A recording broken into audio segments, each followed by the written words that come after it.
You're a good helper, Winston. All right. Looks good.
You don't want this rattling. This is going to come out really nice. I'm doing it my way, and it matches the back latches too. The same latches, same hinge I used here, same hinge I used up there. So I'm trying to keep a little continuity going on the boat too.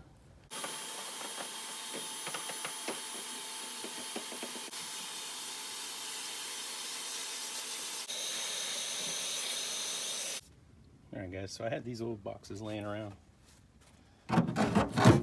They were the perfect fit for this. I can load stuff in here, take it back to the car, like so, leave it in if I choose, but we don't want anything rattling. This is the rubber trim I used right here, self-adhesive. I didn't want to use anything with the metal in there. Some of them have metal inside, but that stuff rusts.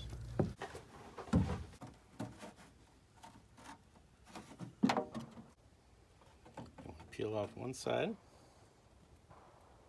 like so. Slit right there. Slit right here. Let it pass by the metal. Start this one here.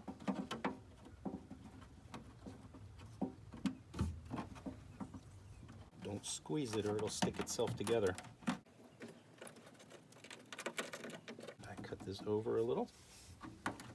So now I can make the perfect cut for it. And now I want to just pull the bottom one out. Do one here. And don't stretch this when you measure.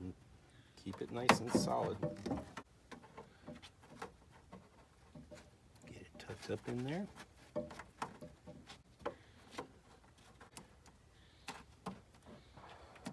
Pull a little bit at a time, like so. That way it doesn't get all stuck together. Till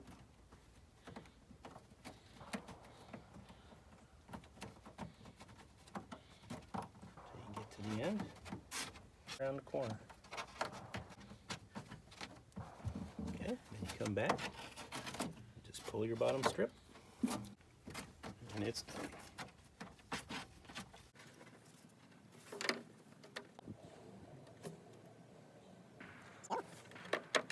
Strip that. That way it won't get all stuck together. I usually just trim it to fit perfect, but sometimes it's okay to have a little long because it's rough. Take your bottom out. Boom. Okay, slide this up in here. Leave your bottom one hanging. And then we're just going to pull the top one out as we go. Get to the end. Okay. I always make this about a 32nd of an inch too long, or a half a millimeter for your Euro folks, because this will settle into position.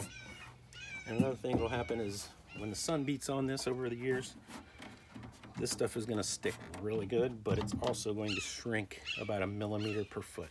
When you do this, make sure that you get them all in place. Make them a little tight. Let's test our fit. Perfect. There's several reasons I did this. One reason is it just looks nicer, obviously. The second reason is when this box is in here and this boat's going along, you're gonna get rattles. This is gonna move around, and eventually that metal would have cut into this plastic. So now this plastic is protected and this metal won't cut into it. And it's nice and tight and stuck in there, no rattles. This is the way to go. Okay. Go ahead and put our cover on. Make sure you use quality stainless. If you're on Amazon and you're buying stainless screws and one package is 2/3 or even a half the price of another, don't buy that one. That's the cheapo. Make sure you buy the better quality.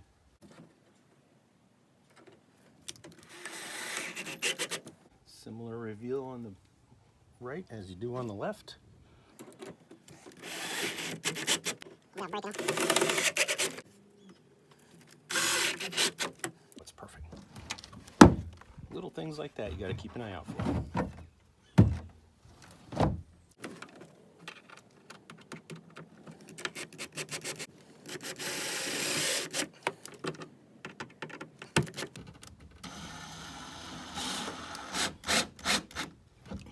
Screwing into aluminum. Okay, so double check. That's tight. Okay. Beauty. Put your other screw in after you've double checked.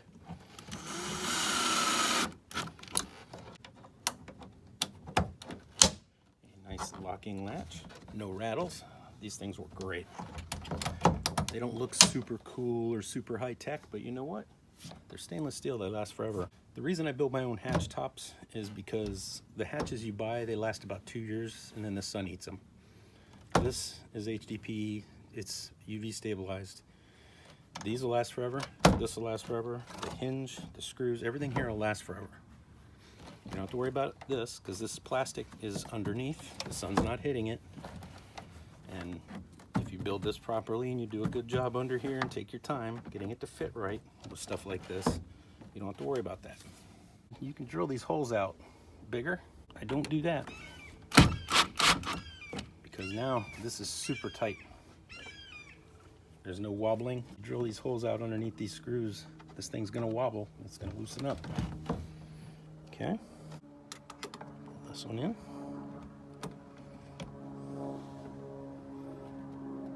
Get a good location for it. With HDPE, you don't need to pre-drill. Because if you do, these will come out. It's a self-healing material. Boom. That's it, guys. That's as easy as it is. Oh, I got fingerprints on it. It's okay, guys. That's going to be a cutting board anyways for bait. Yep. Y'all might think I'm crazy. We've got hatches. Wasted space is now useful space. Okay, so we have got $15, $8, so that is 23, $5, 28, and maybe $2 in screws. So we got about $30 per side. And if you were to buy hatches, even the cheapest hatches for this type of thing right here, they'd be about $30, $35. And they wouldn't have stainless hinges. They wouldn't have stainless latches. They wouldn't have removable liners. And then in about 2 years, the sun would dissolve them because all the plastic from China now is garbage. So this is a real win-win situation if you're building a JonBoat. Peace. Looks good. She's ready for the water.